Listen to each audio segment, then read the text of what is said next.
Okay, so as disturbing as those stories are, we're now going to turn to a category of punishment that isn't just happening in some legal gray area.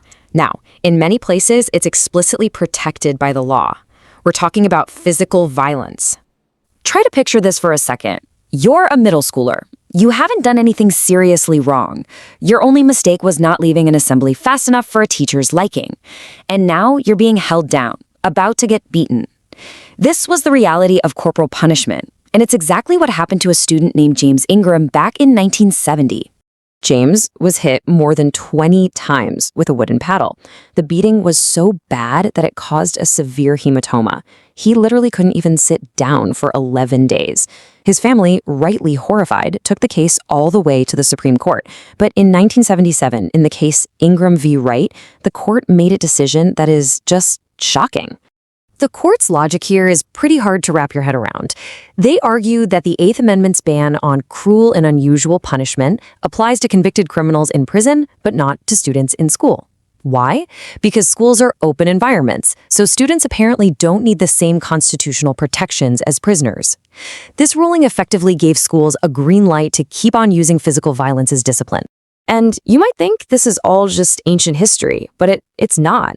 That Supreme Court decision has real, lasting consequences. Right now, as we speak, corporal punishment is still legal in schools in 17 U.S. states. The contrast here is just jarring. I mean, think about it. If an adult hits another adult, we call that a crime. It's assault. But if a teacher takes a wooden paddle to a student in one of those 17 states, the law calls it discipline. It's an incredible legal double standard that basically treats children like they have fewer rights than everyone else. And there are other ways physical harm gets disguised.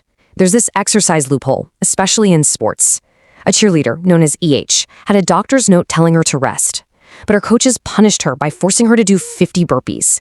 By the 13th one, her body was already giving out. This so-called conditioning sent her to the ICU with kidney failure.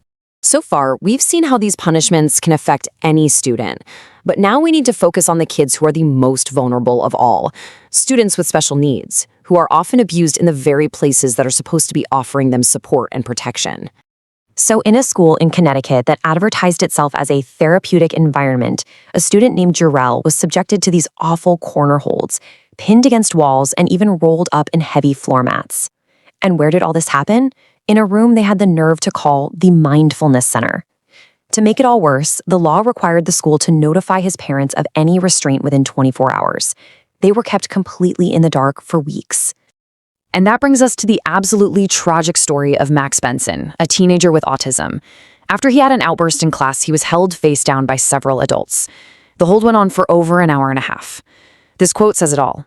His body was showing every single sign of extreme distress, but the staff, they just didn't stop. Let's just break down this catastrophic chain of events. First, Max was put in a prone restraint, which is a position that puts a ton of pressure on the chest and makes it incredibly hard to breathe. For over 90 minutes, they ignored every obvious warning sign his body was giving them. He eventually went unresponsive, and even then, the staff waited another 30 minutes before they finally called 911.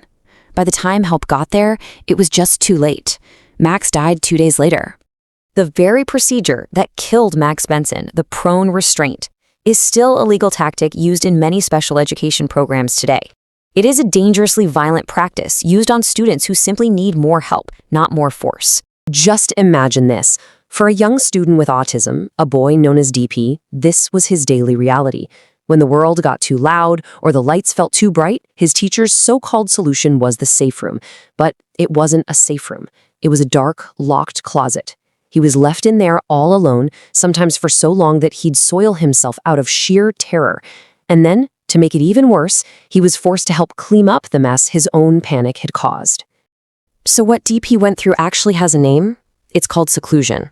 Now, schools will often use softer, fuzzier terms for it, like behavioral management, but let's be clear about what it is. It's involuntary confinement. And while DP's mom did eventually win a civil rights case for him, thousands of these isolation rooms are still being used in schools today. It's a deeply disturbing punishment happening right under our noses. But physical isolation isn't the only tool being used here. Some of the most damaging punishments are the ones that don't leave any physical marks at all. Instead, they weaponize shame to just completely shatter a student's sense of self-worth. I mean, this sounds like something out of a historical drama, right? But it's not.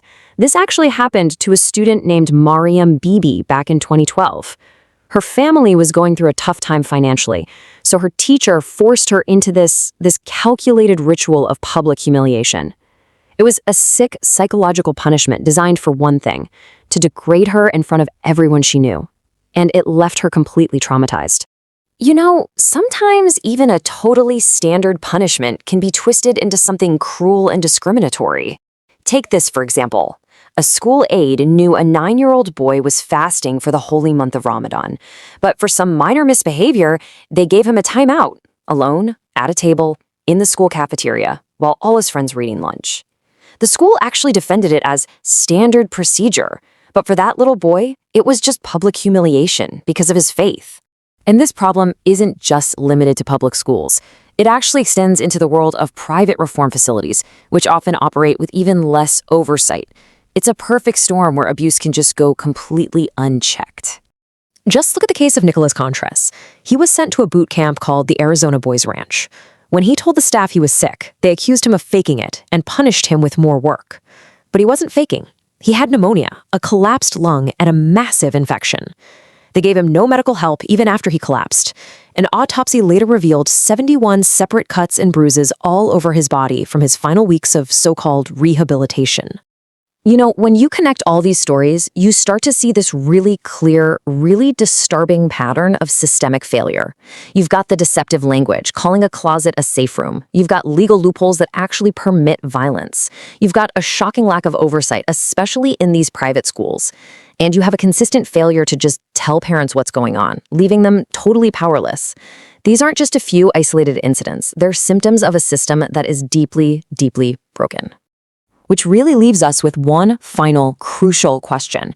In a system where schools are given so much power to discipline and punish, who then is ultimately responsible for protecting the students inside them?